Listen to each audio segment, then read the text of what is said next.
So you can see the mighty Bentley is out. It's currently hiding on the driveway here. And we've had some really good weather. It's been unseasonably warm for spring.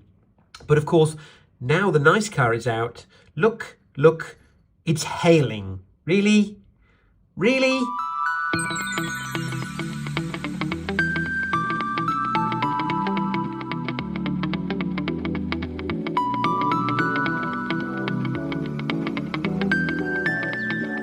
Right, it's about that time to see whether this big old thing is going to start, because it needs to go in for some work.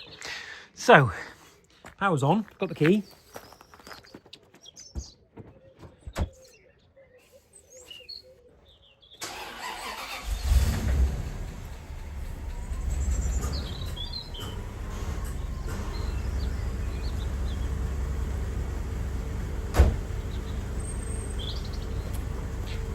I would say that is a success. Now we've got to do is wait for the suspension to do its thing.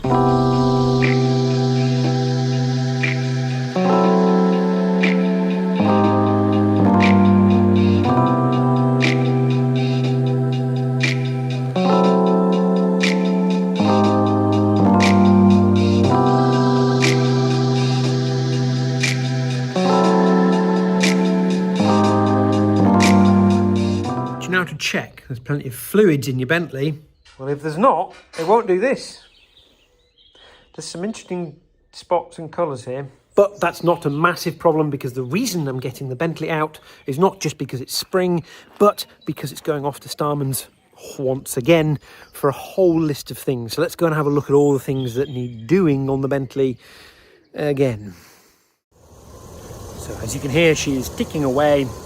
Now, one of the first things we're going to do is actually to replace these headlights. So these are the original, they're glass, and they're really hard to get hold of in reasonable condition. And this one has a matching set of 4 that are in reasonably good condition and are all sort of the same colour. They tend to fade a little bit. So when you get a spare one, it doesn't always match the other ones. Now, you can get plastic fronted aftermarket replacements for these. So what we're going to do, we're going to fit all 4 with plastic modern ones, which give you a slightly better light pattern as well. And if they get a stone chip, it's not the end of the world. They're like, 40, 50 quid a piece rather than 400 or 500 pounds a piece. So we're going to replace it with these sort of modern replacements, and then these will get wrapped up carefully and kept in a box. So at any point if I decide to sell the car, I can put the originals back on. So other things we're going to do while it goes in, it's going to have a new radiator. This is the original metal steel radiator. And they are notorious for failing, and as the plan this year is to take this to Le Mans, I don't want to take any risks, so we're going to get an all aluminium radiator put in there. Also gives a little bit of extra cooling capacity, which is good. And then there are a few other things. So it's not doing it today because the weather's relatively warm, but there is definitely a squeaky pump on cold start. I think it's the power steering pump. And then we're having some engine work done. So the rocker covers are going to come off, because underneath here is a set of valve springs and a set of push rods. Now, when I first drove this car, we managed to break a push rod because this is not a standard Turbo R. You could have a factory ECU upgrade, basically a chip tune, which gave you a load more boost and a load more performance. The only problem with that was the gearbox in these are quite lazy, and it meant that with all the extra boost, the revs would climb very, very quickly, and quite often the gearbox couldn't keep up and couldn't change gear enough, and there was a risk of over revving the engine. And what that meant is the factory fitted stiffer valve springs, or double valve springs, I'm not entirely sure, but either way it had stiffer valve springs that would protect the push rods from basically meeting themselves coming backwards. That's exactly what happened to this many years ago. And what that does is it basically puts an excess load on the push rod, which causes the push rod to bend ever so slightly. Then over time that bend gets pushed every time the push rod is pushing the rockers at the top of the engine, and eventually it fails. Now, this car did still run with a failed push rod, and I think it had 4 or 5 bent push rods, so we had a whole new set put in, and now the car is fine. This is how we came across Starmans. It was Starmans that introduced us, or it was us needing to repair this that introduced us to Starmans in the first place. So while it appears this car has had the chip tune at some point in its life, because it is pretty quick, it's never had the valve springs done. This was verified when the push rods were done. So we're going to hopefully have those stiffer valve springs fitted to this engine to protect it from that ever happening again.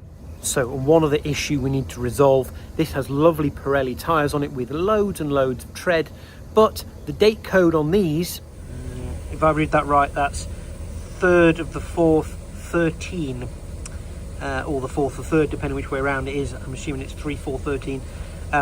So that means these are 13-year-old tyres. Now, if this was the Rolls-Royce that we had before, I probably wouldn't be that bothered about it, because, you know, they haven't perished, they feel okay. But this is a fast car. This is a seriously fast car, and I intend to drive all the way to France in it. So I think we're going to get some new tyres as well, just to be sure. Oh, and while it's in, it's going to have a good old service, because, well, it hasn't had all its fluids changed properly for a couple of years, because it just doesn't do any mileage whatsoever. And really, even though all the oil is golden and clean and has probably done 2,000 miles at most since its last change, maybe even 1,000, they should be done anyway. So we're going to give the Bentley a little bit of love, and then we're going to have to actually put it into use. We're going to have to get on and use the dang thing, because we really don't use it enough. All we seem to do is take it to Starmans and spend a load of money on fixing all the things that have never been done before. So, little workshop update. I'm busy working on an Audi A6, not our Audi A6, and I can tell you how it's easy to spot it's not our one.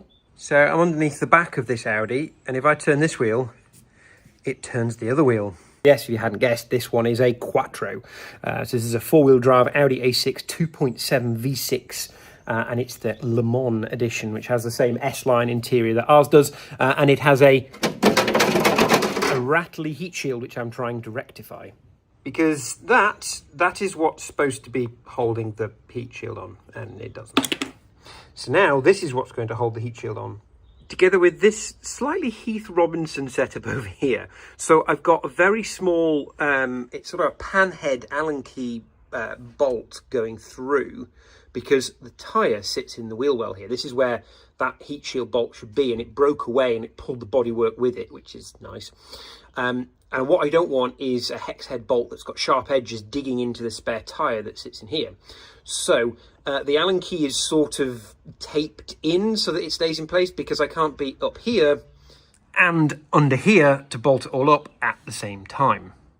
So you can see there where the bolt is sticking through. All I've got to do is push this heat shield up, which now has a massive, great big hole in it, and try use a large washer to try and secure that, as I've had to do here. Now the bolt here actually came off, so I was able to just use the original bolt and put a big washer on, so that will go back on once I've finished doing this, and hopefully no more rattly heat shield.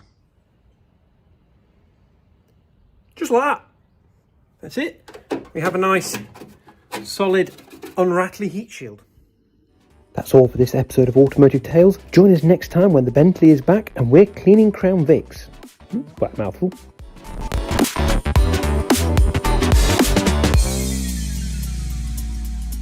Don't forget to like, comment, share and subscribe. Thank you for watching.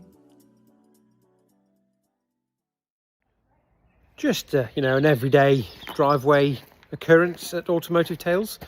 2 4 Crown Victorias, and the Bentley's out. And the Land Rover still hasn't moved.